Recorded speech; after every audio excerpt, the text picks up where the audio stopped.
चलो हम लोग क्या देख रहे थे? प्रोनाउन देख रहे थे। क्या देख रहे थे? प्रोनाउन।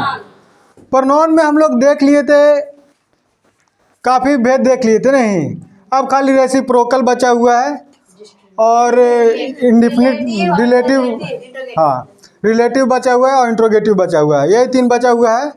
इससे पहले हम सभी को एक एक बार रिवाइज करा देते हैं। क्या रिवाइज करा देते हैं ताकि याद हो जाए। तो सबसे पहले हम लोग क्या पढ़े थे?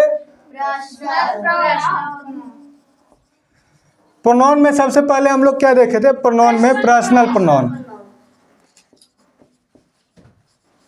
पर्सनल प्रोनाउन, पर्सनल प्रोनाउन में हम लोग क्या देखे थे?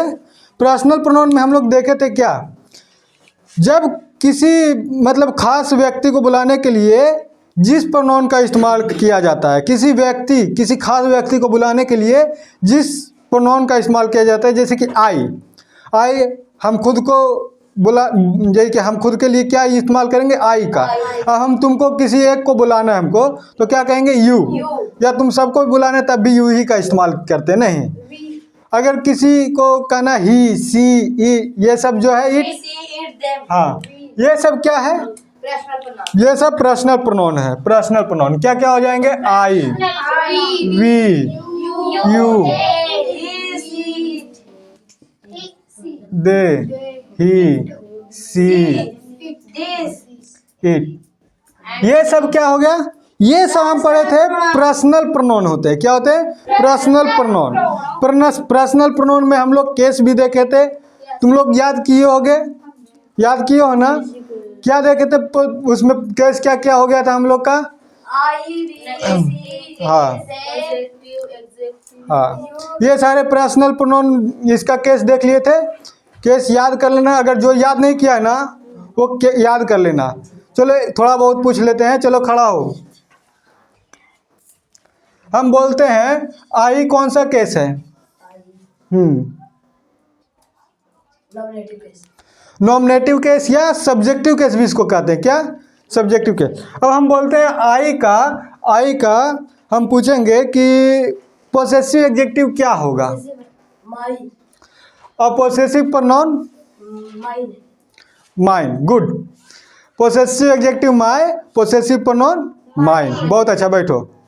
याद कर लिए हो तो तुम बताओ। हाँ खड़ा हो।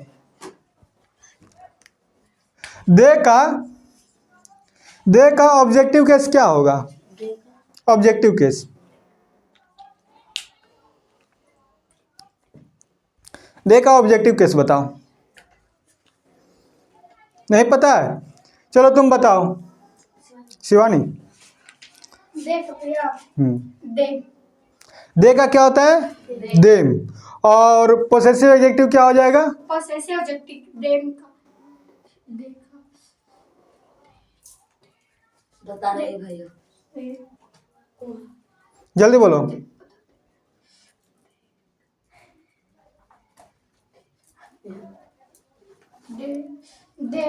देयर क्या हो जाएगा? देयर। और देयर्स क्या हो जाएगा? Possessive pronoun. चलो बैठो। दे, देयर, देयर्स, देम। ठीक है, तो केस हम लोग देख लिए थे। केस देख लिए थे। फिर इसके बाद हम लोग देखे थे पोसेसिव प्रोनाउन। हाँ, इसके बाद हम लोग देखे थे क्या? Possessive pronoun. दूसरा पोसेसिव प्रोनाउन। पोसेसिव प्रोनाउन हम क्या बताते हैं?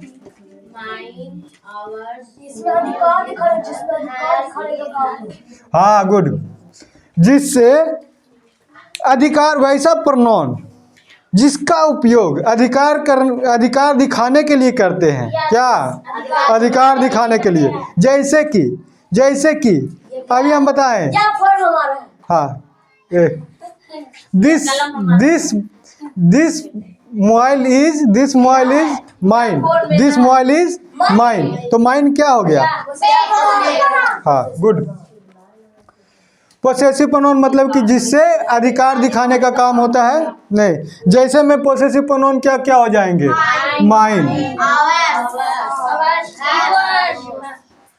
Hours,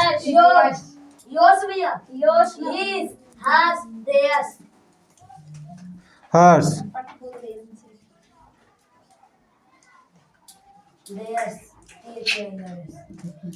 theirs. और क्या हो जाएगा? योर्स। और ईट का देखो, ईट का नहीं होता है, ठीक है, ईट का नहीं होता है, ईट के लिए हम लोग कटकुट कर देते, ठीक है। हाँ, ये सारे क्या है? पोसेसिव प्रोनाउन है। इसका इस्तेमाल एक और कौन सा छूट गया? ही। हाँ, ही का होता है, ही का हिज होता है पोसेसिव प्रोनाउन। अब देखो, इसको हमेशा जानता है प्रोनाउन की तरह इस्तेमाल करना, यानी कि देखो, this book is mine, this book is mine. ये देखो अकेला आ रहा है, यानी कि प्रोनाउन की तरह आ रहा है, नहीं, इस तरह से इसको इस्तेमाल करना है। अगर अधिकार दिखाने का एक और शब्द करता है, पोसेसिव एग्जेक्टिव, जैसे कि दिस इज माई, तो इसमें माई क्या है? Possessive adjective. Good. Possessive adjective क्या है इसमें? माई। और इसमें दिस क्या है? चलो खड़ा हो, हमको बता रहा है सब्जेक्ट है। सब्जेक्ट है तो मतलब क्या है? जो अधिकार नॉन है, प्रोनाउन है, क्या है ये? नॉन है, प्रोनाउन है, एडजेक्टिव है, वर्ब है, एडवर्ब है, क्या है? प्रीपोजिशन है, क्या है?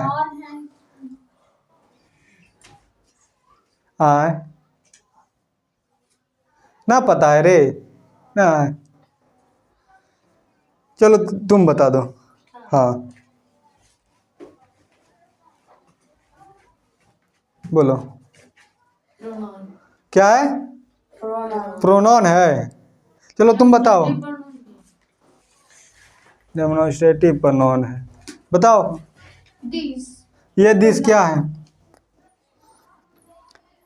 चलो तुम खड़ा हो रे। हाँ, दिस को क्या है? अब तुम्हारा टाइम गया बाबू, बताओ। दिस। ये दिस क्या है?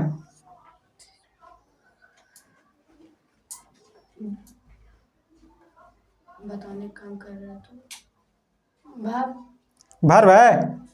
नहीं। क्या कुछ भी बोल रहे हो तुम लोग? तुम बताओ रे,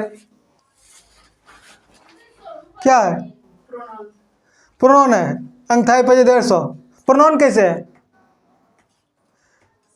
डेमोन्स्ट्रेटिव प्रोनाउन। तो और हम बता भी रहे हैं, बैठो सब लोग। डेमोन्स्ट्रेटिव बोलता तो थोड़ा बहुत समझ में भी आता है कि डेमोन्स्ट्रेटिव प्रोनाउन कह रहा है, चलो कुछ दिमाग में तो आया है। अरे यह एडजेक्टिव की तरह काम कर रहा है। सबसे बड़ी बात क्या है? इधर नॉन के पहले आ रहा है, नॉन के पहले आ रहा है, क्या है? एडजेक्टिव है। तो कौन सा एडजेक्टिव? Demonstrative adjective. ये क्या है? Demonstrative pronoun. क्या है? Demonstrative pronoun.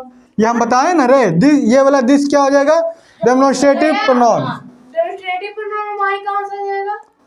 माई डेमोन्स्ट्रेटिव। अरे इसको नहीं बोल रहे हैं, ये तो हमारा हो जाएगा क्या? ये हमारा पोसेसिव एडजेक्टिव हो जाएगा, लेकिन ये दिस क्या हो जाएगा? Demonstrative pronoun. हाँ, तो हम क्या बोल रहे हैं? यहाँ टिक नहीं मारे, यहाँ टिक मारे हैं, ठीक है। अब पोसेसिव प्रोनाउन देख लिए थे। पोसेसिव प्रोनाउन के बाद हम लोग क्या देखे थे? रिफ्लेक्सिव। रिफ्लेक्सिव बता दिए थे नहीं? चलो इसको तुम लोग लगता है भुलाते जा रहे हो, रिवाइज नहीं करते हो क्या? अरे रिवाइज क्या करो। रिफ्लेक्सिव,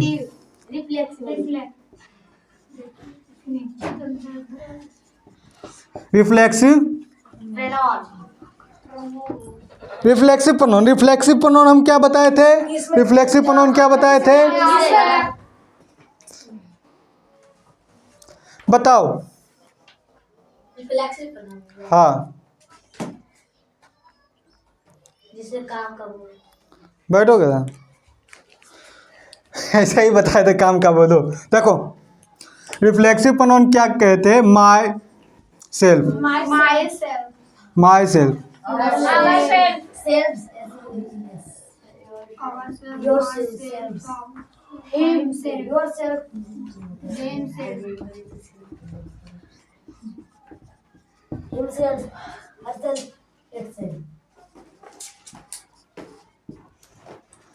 हिमसेल्फ हो गया और कुछ बचा है हर।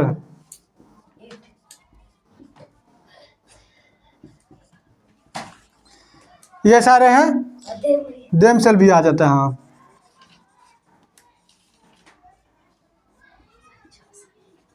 Them self. ये सारे जो है myself, ourself, yourself, himself, self, himself, herself, ये हर सेल्फ होगा ना ये। हाँ, सिंगुलर है ना रे। हाँ ठीक है, इट सेल्फ भी होता है। ठीक है, ये सारे क्या हो जाएंगे, ये सारे जो होंगे ना, ये सारे रिफ्लेक्सिव प्रोनाउन कहलाएंगे। लेकिन हम क्या बताए थे, रिफ्लेक्सिव प्रोनाउन कब कहलाएंगे, जब हाँ कर्ता जो काम को कर रहा है उसका असर किस पर पड़े, कर्ता पर। यानी कि हम अभी कोई काम किए और वो काम का असर हम पर ही पड़ रहा है, तो वो क्या हो जाएगा, रिफ्लेक्सिव प्रोनाउन। जैसे कि हम मान लो कि हम किस पढ़ा रहे हैं खुद को, हम खुद को पढ़ा रहे हैं, हम खुद को पीट रहे हैं, छोड़ो, हम खुद को पीट रहे हैं। तो पीट रहे हैं तो चोट किसको लग रहा है, हमको। तो यहाँ पर जब हम कोई काम कर रहे हैं और असर उसका हम पर ही हो रहा है, तो वो क्या हो जाएगा, रिफ्लेक्सिव। जैसे कि आई हर्ट माई सेल्फ, नहीं, यू हर्ट योर सेल्फ।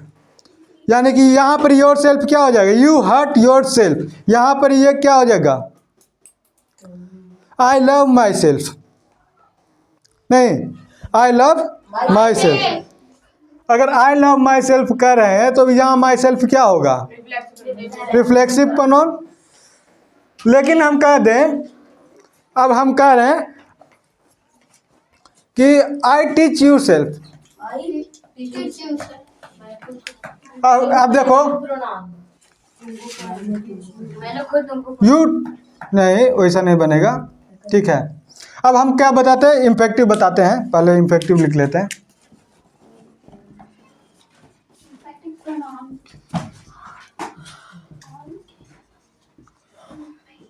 यहाँ पर ये दोनों सेम होगा, यहाँ पर इसका भी आंसर यही होगा, लेकिन इसका आंसर क्या होगा, यहाँ तक तो बराबर होगा। यानी कि myself, ourself, yourself, फिर himself, herself, themself और इट सेल्फ, ये सारे इसमें भी इसका आंसर होगा। लेकिन इसमें क्या अंतर हो जाएगा ना, कि कर्ता खुद पर जोर दे के बोल रहा है, जो काम करने वाला है वो खुद पर जोर दे के बोल रहा है, मैंने खुद इस काम को किया, किसी का सपोर्ट नहीं लिया। नहीं,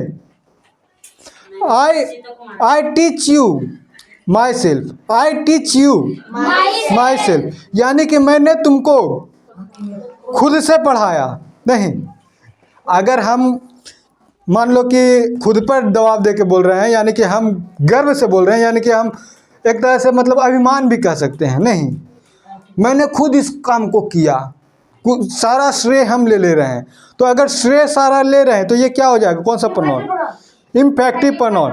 मैंने खुद पहाड़ तोड़ा, मैंने खुद पहाड़ तोड़ा, मैंने खुद रावण को मारा। हाँ, मैंने खुद रावण को मारा है रे। तो ये सारे क्या हो जाएंगे, जहाँ पर खुद का बात आ जाए, जहाँ सेल्फ रिस्पेक्ट का बात आ जाए कि सेल्फ रिस्पेक्ट को बढ़ाने का काम कर रहा है, यानी कि खुद को ऊंचा दिखाने का काम कर रहा है, क्या आ जाएगा, इम्पेरेटिव प्रोनाउन। ठीक है, जिसका असर सब्जेक्ट, जो कर्ता खुद पर असर देकर बोले, खुद पर मतलब कि उसको ऐसा लगे कि हम ही सब कर रहे हैं। नहीं, मैंने खुद ये काम किया, मैंने खुद वो काम किया, ऐसा, ये इम्पेक्टिव प्रोनाउन हो गया। अब इसके बाद हम लोग क्या देखे थे, इम्फेक्टिव प्रोनाउन। उसके बाद हम लोग देख लिए थे डिस्ट्रीब्यूटिव, डेमोन्स्ट्रेटिव देखे थे पहले, नहीं डिस्ट्रीब्यूटिव बाद में देखे थे। तो डेमोन्स्ट्रेटिव भी थोड़ा बहुत समझा देते हैं। डेमोन्स्ट्रेटिव,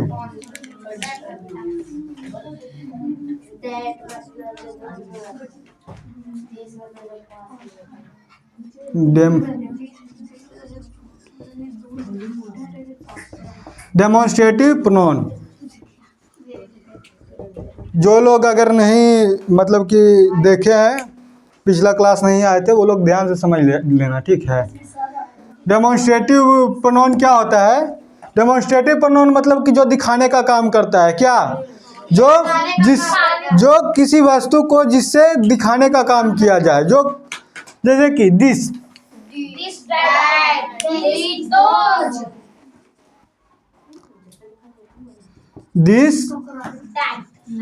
दैट, दिस, ये सारे क्या है? डेमोन्स्ट्रेटिव। इसका यूज हम बता दिए हैं।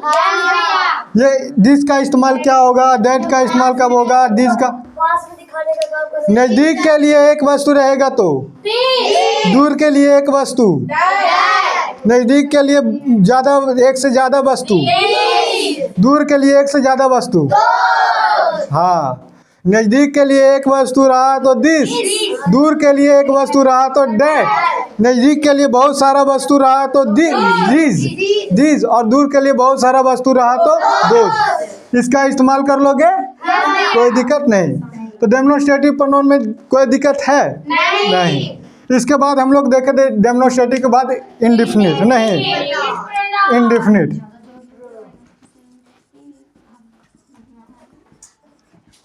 Indefinite, indefinite pronoun. Indefinite pronoun में हम लोग क्या देखे थे? जिसका पता ना हो, जिसमें व्यक्ति का पता ना हो। अब जैसे कि कोई हल्ला कर रहा है, नहीं कोई हल्ला कर रहा है ना, हाँ, तो यहाँ पर हम किसी को बोले हैं? नहीं। कोई कर रहा है, यानी कि सम, क्या बोल रहे हैं? सम हो जाएगा। सभी हल्ला कर रहे हैं, ऑल। फिर समन, कोई एक समझ रहा है, नहीं समवन।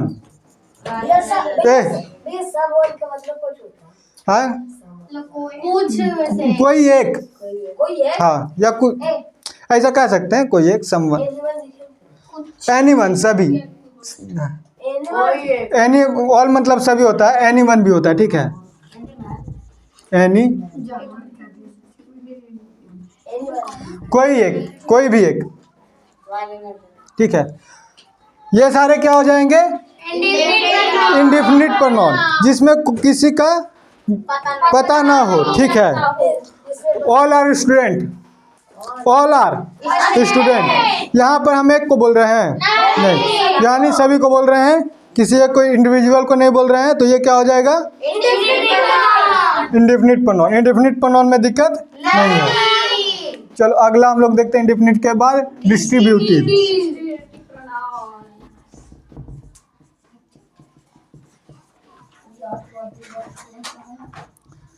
Distributive pronoun. डिस्ट्रीब्यूटिव में हम लोग क्या पढ़े थे, जानता है? जैसे कि इसमें हम बताए थे डिस्ट्रीब्यूट करना, यानी कि बांटना। ईच, ईच, नहीं, याद आ गया?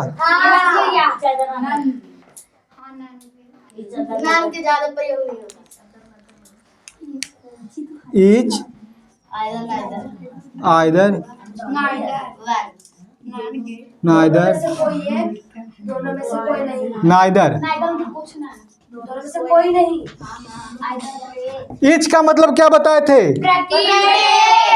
हर एक, मतलब प्रत्येक, नहीं, प्रत्येक को। Each of you is a student, each of you, each of you is a student. तुम में से प्रत्येक एक विद्यार्थी है, तुम में से प्रत्येक एक विद्यार्थी है, हाँ। Each of you is a student. दिमाग लगा रहे हो? यू के साथ क्या लगा रहे हैं? इज, आर लगाना चाहिए ना हमको। नहीं है यहाँ पे इच हाँ, इज क्यों लगाए यू के साथ? इज के कारण नहीं, तुम में से हर एक के लिए लगा रहे हैं is. Either of you, either of you is playing, either of you is playing, दोनों में से कोई एक खेल रहा है। नहीं, दोनों में से कोई एक खेल रहा है। नहीं रे, भैया ये दोनों में से कोई खेल रहा है। हाँ इधर ध्यान दो। इच का मतलब अगर किसी ध्यान से सुनना, अगर किसी दो व्यक्ति के लिए अगर हम कहते हैं, किसी दो में से एक के लिए बोलते हैं, किसी दो में से एक के लिए, तो यहाँ पर ये आइदर का इस्तेमाल कर लेंगे। लेकिन ढेर सारा रहे तो उसके लिए इच के लिए, और दो रहे खाली दो को बताना है, दो में से कोई एक तो आइदर, और नाइदर, नाइदर मतलब दो में से कोई नहीं, दो में से कोई नहीं। ठीक है, आइदर मतलब समझ गया, इच आइदर नाइदर, ये समझ में आया? ये क्या है?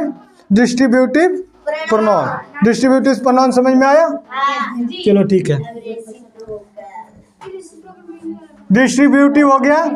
रेसिप्रोकल प्रोनाउंस अब शुरू करते हैं।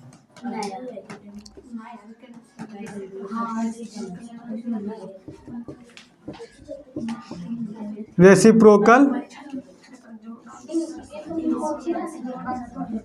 रेसिप्रोकल प्रोनाउन, रेसिप्रोकल प्रोनाउन यानी कि इसमें देखो, इसमें दो चीज हम लोग देखेंगे। इसमें हम लोग दो चीज क्या देखेंगे? ईच अदर,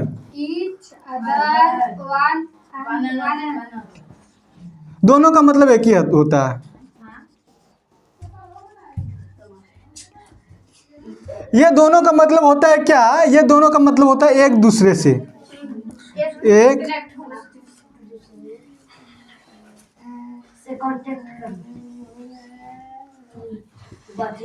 एक दूसरे से। You are communicate each other, तुम एक दूसरे से बातचीत कर रहे हो या वार्तालाप कर रहे हो। नहीं, एक दूसरे से you are communicate each other.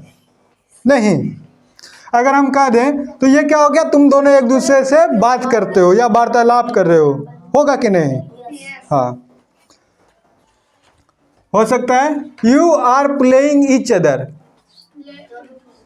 नहीं, वे एक दूसरे के साथ खेलते हैं। नहीं, ऐसा हो सकता है। इसमें ज़्यादा दिमाग नहीं लगाना है, बस ईच अदर, वन अनदर को क्या कहते हैं?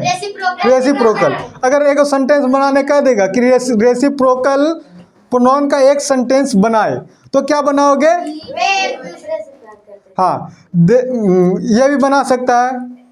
नहीं, लेकिन दो ये दो के लिए लगेगा। ठीक है, Ram and Sita, Ram and Sita love each other, Ram and Sita love each other, है ना? इस तरह से बन सकता है। दो बेटा थे, दो गो हो गया ना, ये रेसिप्रोकल हो गया। रेसिप्रोकल के बाद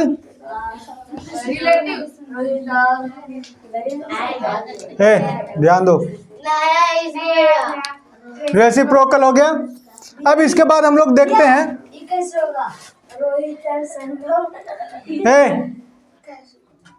पढ़ा रहे हैं जो, ध्यान दो। ये लिखो, अगला क्या है? रेसिप्रोकल हो गया। रेसिप्रोकल के बाद क्या है? Relative.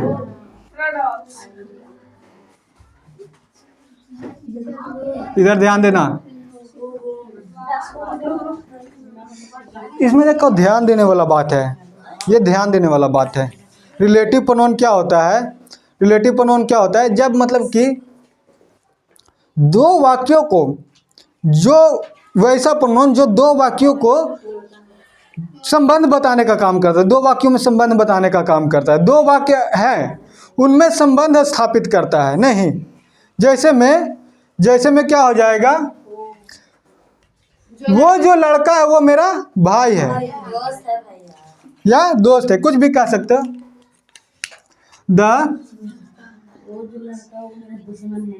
The boy who is there is माई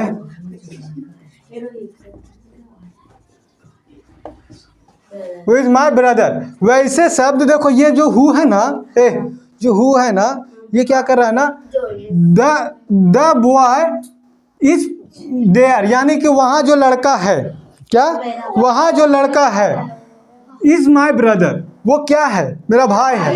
यानी कि वो लड़का और मेरे बीच का संबंध कौन बता रहा है, हु जो है। जैसे कि यहाँ पर कुछ शब्द हो जाते हैं, जैसे कि हु हो गया, फिर हो गया हुम हो जाएगा,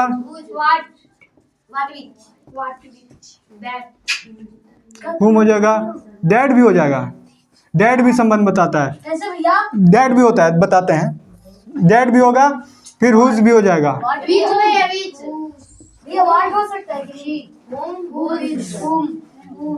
इस तरह से हो जाएगा। और क्या हो जाएगा इसमें, वाट हु हो जाएगा, हुम हो जाएगा, डैट हो जाएगा, हुज हो जाएगा, विच होगा, विच होगा, वाट भी हो सकता है, होगा।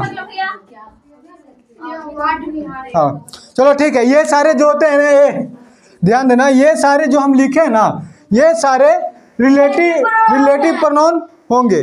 ये सब जो शब्द है ना, वो दो शब्दों को जोड़ने का काम, यानी कि दो शब्दों के बीच संबंध दिखाने का भी काम करता है। जैसे कि हु कैसे दिखाता है, जैसे अभी हम लगाए who, the boy who is playing is my brother. हाँ, हु का मतलब जो होता है वो होता है कौन, मतलब कि यहाँ पर, लेकिन यहाँ जोक की तरह इस्तेमाल आ रहा है, यहाँ जोक की तरह इस्तेमाल आ रहा है, या वो भी कह सकता है वो। यहाँ पर इसका मीनिंग बदल जाएगा, लेकिन ये हमेशा इंसान के लिए लगेगा ही। देखो इतना दिमाग में रखना है, हु किसके लिए लगेगा, इंसान के लिए। हुम मतलब कि होता है किसका, इंसान के लिए ये भी लगता है, लेकिन हुम ये भी इंसान के लिए लगता है। ये डैड देखो कभी कभी इंसान के लिए भी लग जाता है, कभी कभी वस्तु के लिए भी यहाँ पर लगता है, ठीक है, सेंटेंस में। अगला क्या है, हुज भी इंसान के लिए लगता है, ठीक है। और विच हमेशा वस्तु के लिए लगता है, वस्तु के लिए, जैसे कि किसी चीज़ का काउंटिंग के लिए भी इसका इस्तेमाल करते हैं, ठीक है। और फिर वाट जो है ये दोनों के लिए लग सकता है, ठीक है। अधिकतर इसका ऐसे देखा जाए तो इसका अधिकतर तो क्वेश्चन पूछने में इस्तेमाल किया जाता है, नहीं, लेकिन वो इंट्रोगेटिव में आ जाता है, लेकिन इसमें होता है इस्तेमाल, लेकिन थोड़ा कम होता है, ठीक है। तो ये सारे जो हैं ये क्या हो जाएगा, रिलेटिव प्रोनाउन हो जाएगा। क्या हो जाएगा, रिलेटिव प्रोनाउन। रिलेटिव प्रोनाउन में क्या आ जाएगा, हु, हुम, दैट, हुज, विच, व्हाट, ये सारे क्या है, रिलेटिव प्रोनाउन। अब हम लोग देखते हैं इंट्रोगेटिव। क्या देखेंगे,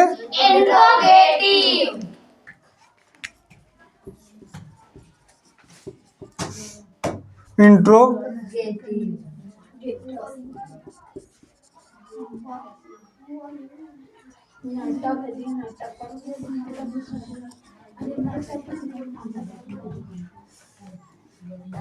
pronoun, interrogative pronoun. Interrogative pronoun भी इसी तरह से होगा, लेकिन ये देखो इसमें बीच में आ रहा है और दो सेंटेंसों को जोड़ने का काम कर रहा है। क्या काम कर रहा है, दो सेंटेंसों, जहां भी देख लो कि बीच में हु, हुम, दैट, हुज, विच, दैट और व्हाट, ये अगर सेंटेंस के बीच में आकर के दूगों के जोड़ने का काम कर रहा है, वो क्या हो जाएगा। हाँ, उसमें एक चीज और ध्यान देना, वर्ब दूगो होना चाहिए। देखो यहाँ पर एगो, यहाँ पर है, यहाँ पर हेल्पिंग वर्ब के कैगो है, दूगो है। यहाँ पर दूगो वर्ब लगा दिए ना, दो वर्ब होना चाहिए कम से कम, ठीक है, कम से कम दो वर्ब होना चाहिए। तो मतलब कि अगर दूगो वर्ब नहीं रहेगा तो दो सेंटेंस को कैसे जोड़ेगा, वो जोड़ेगा नहीं ना। हाँ, अगर नहीं, देखो इसको भी हम लोग इंट्रोगेटिव प्रोनाउन में भी जो होता है ना, इंट्रोगेटिव प्रोनाउन में भी यही सब आते हैं। जैसे कि हो गया what, which, who, what, whom, why, फिर हो जाएगा क्या, whose, which। ये सारे देखो इंट्रोगेटिव में भी आते हैं, रिलेटिव में भी आते हैं, इंट्रोगेटिव में भी आते हैं, रिलेटिव, हाँ वेन भी आएगा, हाँ समय दिखाने के लिए वेन, यहाँ भी वेन आ जाएगा, ठीक है, या इसमें भी वेन आता है, इसमें भी आ सकता है। हाँ टाइम दिखाने के लिए जैसे कि I come tuition when time is over, मैं ट्यूशन आया जब टाइम बीत चुकी थी, नहीं तो इस्तेमाल किए कि नहीं, हो सकता है वेन का इस्तेमाल भी हो सकता है। किसको, इसको इंट्रोगेटिव तो अभी समझाए नहीं है। इंट्रोगेटिव देखो, इंट्रोगेटिव होता है क्यों जानता है, इंट्रोगेटिव मतलब होता है इंट्रोगेट करना, इंट्रोगेट मतलब होता है क्वेश्चन पूछना। क्या, अगर तुमसे कोई क्वेश्चन पूछ रहा है और उसका आंसर तुम दे रहे हो, जिसका आंसर दे रहे हो, अब कोई पूछ रहा है तुम्हारा नाम क्या है, तो तुम क्या ऐसे चुप रहेगा?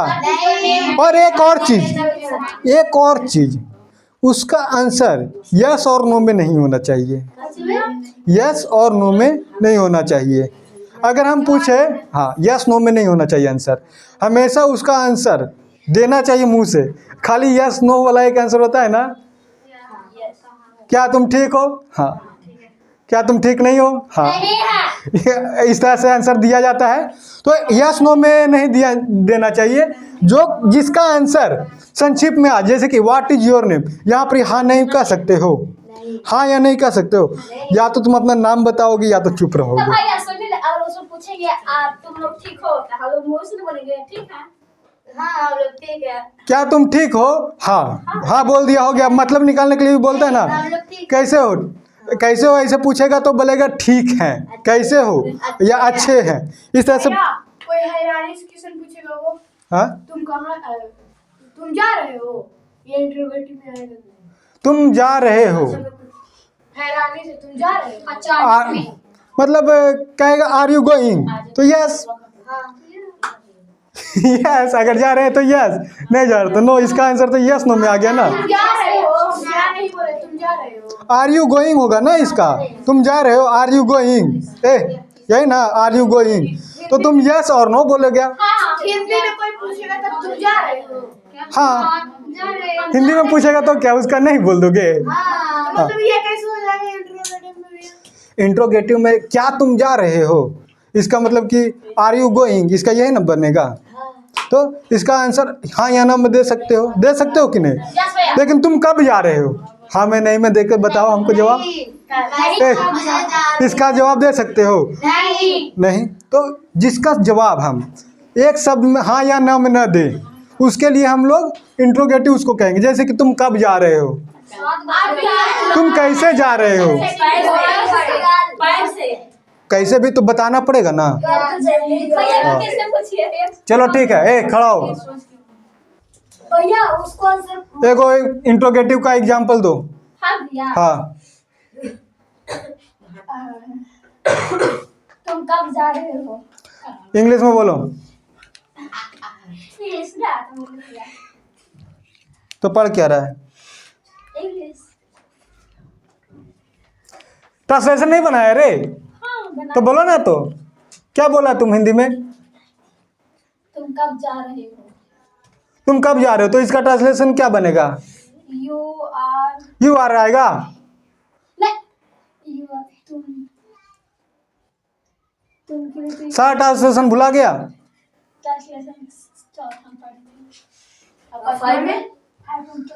मारेंगे ना, ऐसा तमाचा मारेंगे दिमाग हिल जाएगा, छोटा मोटा ट्रांसलेशन नहीं आता है रे।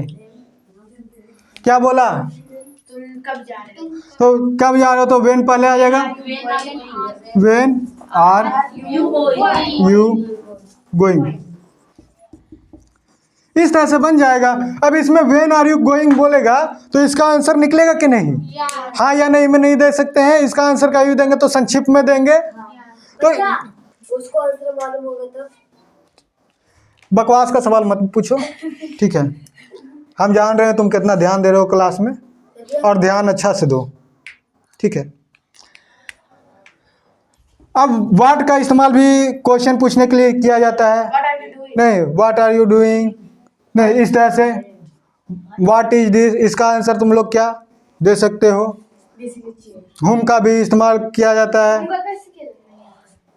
आप कह सकते हो इसका इस्तेमाल मतलब किसी का दिखाने के लिए, हाँ। हुम, हुम मतलब किसी को दिखाने के लिए, हुम का इस्तेमाल करते हैं अगर किसी का अधिकार दिखाने का काम करता है ये। ऐसे हुज भी वही होता है, ठीक है, हुज का भी मतलब वही होता है, लेकिन इसका हुम।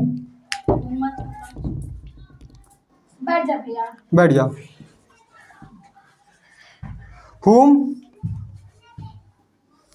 हुम का इस्तेमाल हम लोग क्यों करते हैं, जब मतलब कि किसी का दिखाने का इस्तेमाल करते हैं। ये पोसेशन दिखाने का काम करता है, यानी कि किसका है।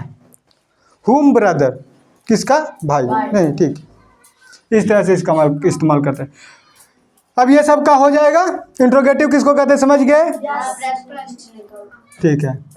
तो ठीक है, आज के लिए इतना ही। काफी है। अब और कुछ प्रोनाउन में बचा हुआ है, इसको अच्छा से रिपीट कर लेना सबको, अगला क्लास में हम पूछेंगे, ठीक है।